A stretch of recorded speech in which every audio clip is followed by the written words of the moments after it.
Hi, this is Richard Fields with this week's Report from the Fields. ICE, Immigration and Customs Enforcement, now has two pretty obvious unjustified killings in Minneapolis to answer for. If you or I did what we saw in the video clips that ICE did, we'd be facing, at the very least, manslaughter charges. The ICE shooters got administrative leave. And Gregory Bovino, commander of the Minneapolis roundup operation, was relieved of his duties in Minneapolis and sent to patrolling the Mexican border at El Centro, California. Yes, I know that Renee Good and Alex Purdy were probably part of an organized group attempting to interfere with ICE operations. That's not a crime punishable by death.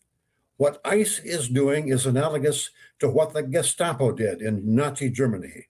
Preventive arrest with no judicial appeal is a tactic of a totalitarian dictatorship, not a democratic republic like the United States.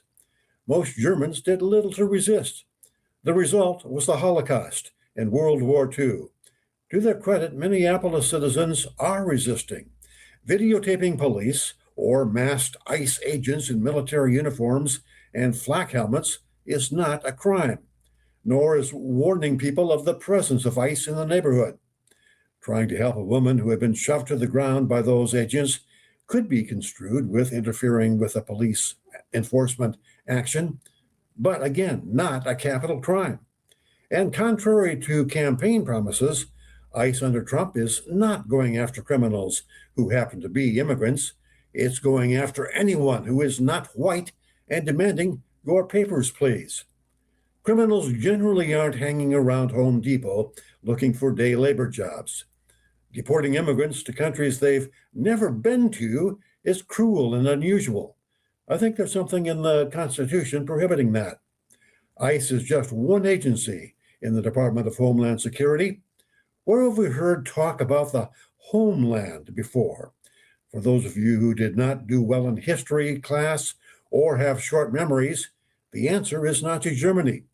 With the help of facial recognition technology, the feds are creating a database of not only immigrants, but of anyone who opposes the mass deportations. On January 10th, an ICE agent confronted the driver of a car that was following him, driven by Nicole Cleland of Richfield, Minnesota, where she lives. He walked up to her car window and addressed her as Nicole. He told her he knew who she was using facial recognition and that his body camera was on. She was one of at least 7 people identified by ICE using facial recognition, by using faces pulled from social media or in the federal government's databases. Maybe you think facial recognition at the airport is a convenience. Maybe you should think again. The larger issue remains the presumption that immigration is a problem. It isn't. It's a solution. The current fertility rate in the U.S. is 1.626 per mother. That's well below the 2.1 birth rate needed to keep our population from declining. Without working age people to fund Social Security and Medicare pyramid schemes, those programs are toast in their current form. Most immigrants come to America to work. I would be the first to agree that immigrants who come to America to partake in our welfare programs should be immediately deported. Not hard to do. Any immigrant that signs up for welfare gets a free one-way flight back to wherever they came from. Senator Rand Paul has a bill that would address that. Not surprisingly, it's going nowhere.